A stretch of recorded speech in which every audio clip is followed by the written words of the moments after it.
Hello, જય શ્રી કૃષ્ણ. ચલો આજે આપણે બનાવીશું આખા રીંગણનું શાક. તો એની માટે મેં લીધા છે શિંગદાણા, ગાંઠિયા, તલ, વરિયાળી અને લસણ સૂકલ.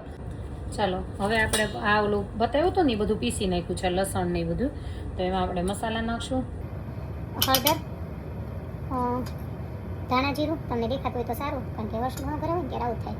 લાલ મરચું થોડુંક માઇનર વધારે નાખવાનું એટલે શાકનો કલર સારો પકડાય. કાશ્મીરી મરચું નાખવાનું હોય પણ ઓલરેડી મારી પાસે નથી, એટલે આ છે સરગવાનો પાવડર કે જે બધાને ખબર જ છે, હું બધામાં નાખી આવું છું.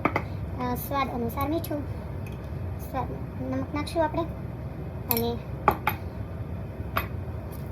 મારી પાસે પડ્યો છે આખા રીંગણના શાકનો મસાલો, એટલે હું એ નાખું છું, પણ આની તો બહુ જરૂર નથી, ઓપ્શન છે, પણ હું પડ્યો છે એટલે અને આ છે શુગર.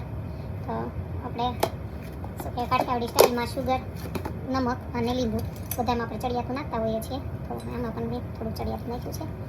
અને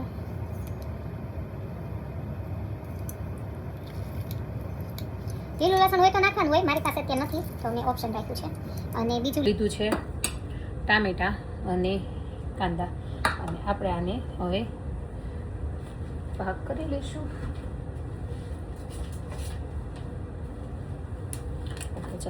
છે ને કોથમરી નાખવાની હોય, ધાણા, પણ હું એ સમ ટાઈમ ભૂલી જ જતી હોય તમને કહેતા. આમાં છે ને એક પાવડું તેલ નાખવાનું હોય. ચાલો હવે આપણે આમાં ભરી લઈએ. અને સમ ટાઈમ હું કેવું કરતી હોઉં છું, બે પ્રકારનું બનતું હોય કે આને હું ડાયરેક્ટ તેલમાં આપણે શું કહેવાય રીંગણને ડાયરેક્ટ તેલમાં સાતળી નાખું, અને થોડાક ચડી જાય ને અધકચરા, પછી ઉપર હું આ આપણે બનાવેલો મસાલો હોય ને એ નાખી થોડું પાણી નાખી અને કુકર બંધ કરી દેતા હોઈએ. તો સમ ટાઈમ એવા બનાવું ને સમ ટાઈમ આવા બનાવું કે અંદર મસાલો ભરેલા. જો આપણે 2-2.5 પાવડા જેવું તેલ મૂકી દીધું છે અને મસ્ત તેલ ગરમ થઈ ગયું છે.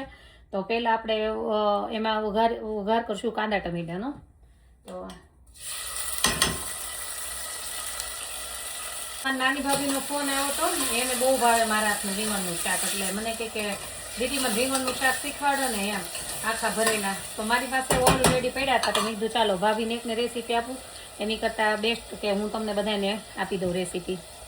એટલે થોડાક એને સાતળવા દઈશું, થોડા ચડી જાય તો ઉપર રીંગણ મૂકી દેવાના.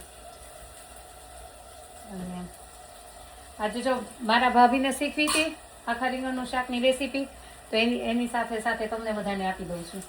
રીંગણનું શાક અને બાજરાના રોટલા ખાવા મસ્ત છે. બહુ જાડો નહીં બહુ પતલો નહીં, એવો રસો હોય છે જો આમાં.